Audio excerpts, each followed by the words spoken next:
Good morning, children. Yesterday I have taught the introduction of Gandhi and his life and how Gandhi started to continue the national movement after coming from South Africa with the guidance of the Guru Krishna. And he is supporting us in every act and every walk of life as he observed how the Indians had been struggling. So before I could go to the next topic, that events leading to the non-cooperation movement, and let me revise you once again what I taught you in the previous class. I have already told you Gandhi's early life and how Gandhi came to India after have been experienced that Indians were suppressed, not given importance in the South Africa, and there he fought and got the permission how Indians can move freely in South Africa. Followed by that, I also said the political act of that first act where the Indigenous Labour Party was not given importance, and for them he fought and gave them importance and whatever the demands to be given to them. And later I also said that Gandhi fought for the sake of people who are working in the field and their fields were confiscated and not given importance for the price and so on, where he fought, where the government recognized Gandhi's importance and they gave importance for him to work on. Later I also told you the mill workers who are not paid properly, and for that he fought and he asked them to give importance. After that I also told you the Satyagraha was begun. Already Satyagraha started by Gandhi in South Africa itself, but when he came to India he asked the people until they reduced the taxes and the demands of the Indians were not granted, let them not cooperate with the government.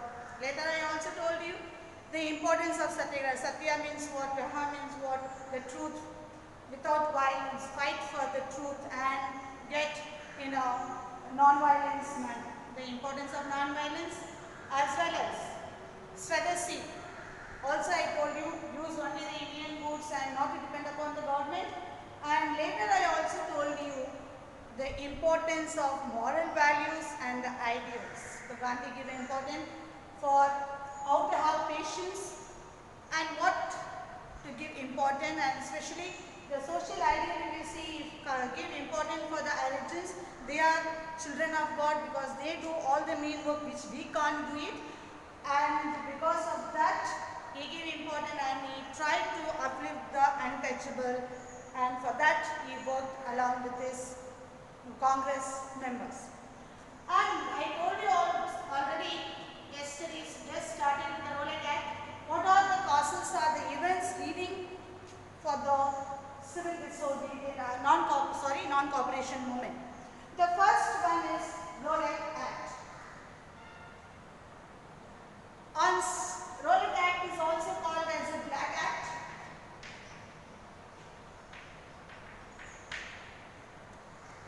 Why it is called? Justice Rowlatt was a man, he was appointed, and the legislative act, that is Indians should be given or protected and safeguarded from the freedom of liberty and so on. Whereas the police was completely given important art to take charge of the Indians. So here they were not given importance for the Indians. Instead they started to arrest them, shoot them and put them to death or put behind the bar. If Indians raise their voice, I question them in any caste. Later we also find, because of that, the Congress felt that they are completely suppressing the Indians, so they don't want to cooperate the British government. So the Government of India Act on 21st March 1919, Gandhi has taken the step along with the Congress members not to cooperate with the government, instead go with the fasting, prayer and the altar.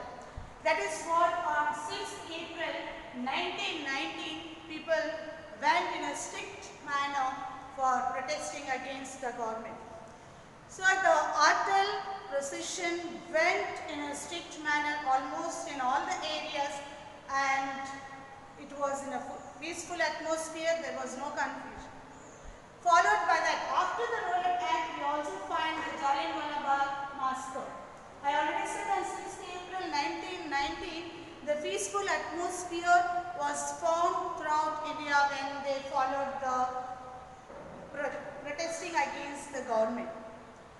But on 9th April 1919, there were two men were arrested by the government, that is Dr. Satyapal and Dr. Kingsley. They both were arrested. This made the people to get angry on the government because it was not at all necessary to arrest them, but when they arrested, they were going in a procession on the railway gate on the bridge where Indians were completely tried to arrest it by the British government, but Indians tried to attack the British government and 5 Europeans were murdered, and almost the legislative assemblies, court and banks, everything was completely demolished or completely destroyed by the Indians. Meanwhile, General Dyer came. Almost the situation was completely in cool manner. And Jallianwala Bagh had only one exit, that is in and out, where the people were completely inside and they want to maintain the silence for the sake of the two men who are arrested to protesting against the government. General Dyer, without any information, he entered and asked his troop to fire. So the people started firing and there was no one could escape, because I already told you there was only one exit, that is in and out, and completely the smoke was spread throughout Jallianwala Bagh and the people were unable to come out. So nearly 500 to 1,000 people were died and many were wounded. And when Indians asked General Dyer, he accepted his mistake, said, yes, I have done it, but done it willfully. So he didn't feel sorry for it. Later, he also started to suppress the people. Then all Punjab, they were not given water supply, current supply, and they asked the Indians, whoever took part in the movement, so they have to crawl with their bellies, and it was horrible situation where the Indians struggled under the British government. By saying this, Rabindranath Tagore left his place and joined the military to learn that his fight against the government being in the military. So that is about the Jallianwala Bagh massacre that has taken place on 9th April 1919. Followed by that, we can find the Khilafat movement.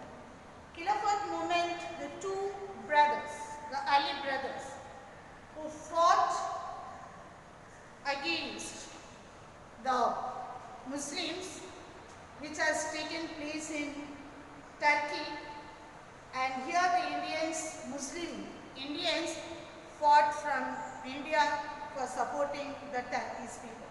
Why they started to fight or felt that Muslims were not given importance by the British government? From the beginning, the Muslims were given, as if British showed the importance for the government, Muslims, that they are going to give importance for the Muslims. But the other way, it was merely words, they are not given any importance for the Muslim. But here, the Turkish were promised by the British government that if they take part or they cooperate with the British government in the First World War, and they will get back their territory by the British government. After the World War, the Turkish were not got their territory. Instead, caliphs. Caliphs are considered to be the guide, that means they are the priest or who guides their own members or the Muslim community to walk in the path of the caliphs. So they were not only given importance, they were completely humiliated by the British government. So because of that, the two brothers, Ali brothers, Sarkat Ali, Muhammad Ali, both started fighting against the government because what injustice done to the Muslims in the Turk, so they were arrested.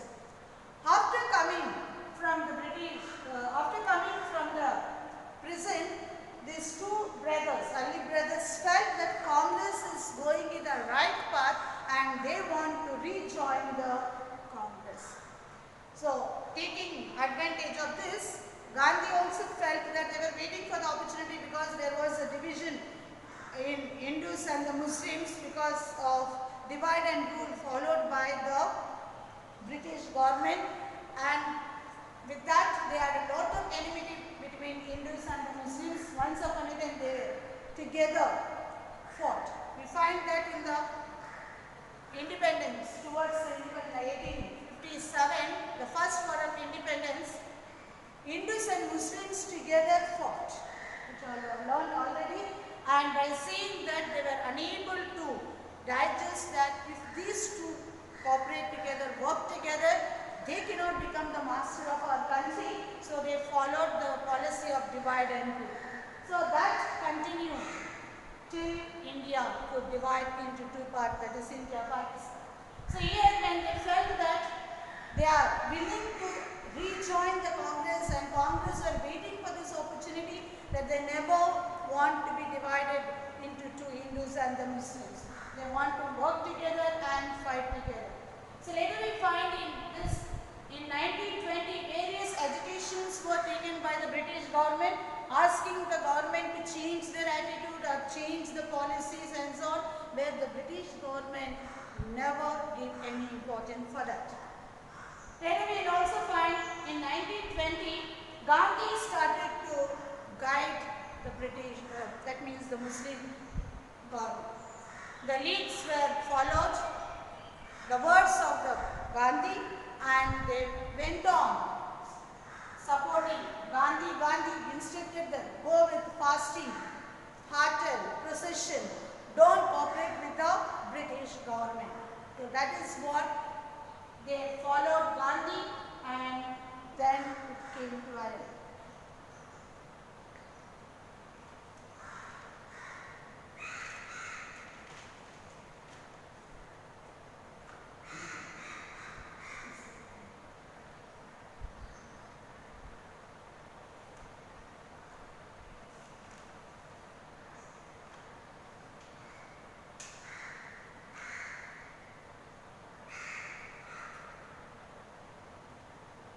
So in 1922, the Khilafat movement came to an end. When Mustafa Kemal started taking up the complete situation, so it was completely handed over to him. So with that, the Khilafat movement came to an end.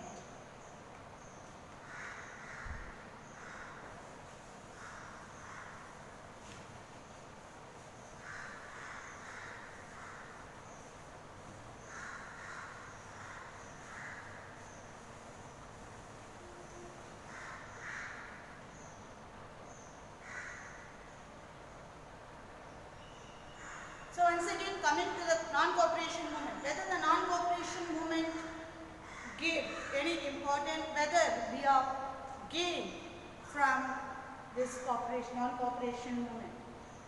And we have not got anything from the government, though the Rowlatt Act maybe Indians had been suppressed, and Jallianwala Bagh, unnecessarily the Indians were treated, suppressed, and put them behind the bar. Many lives are already we lost, and besides that, the Punjab was not at all, he never felt guilty of what he has done to the Indians, and coming to the Khilafat movement. All this was not answered.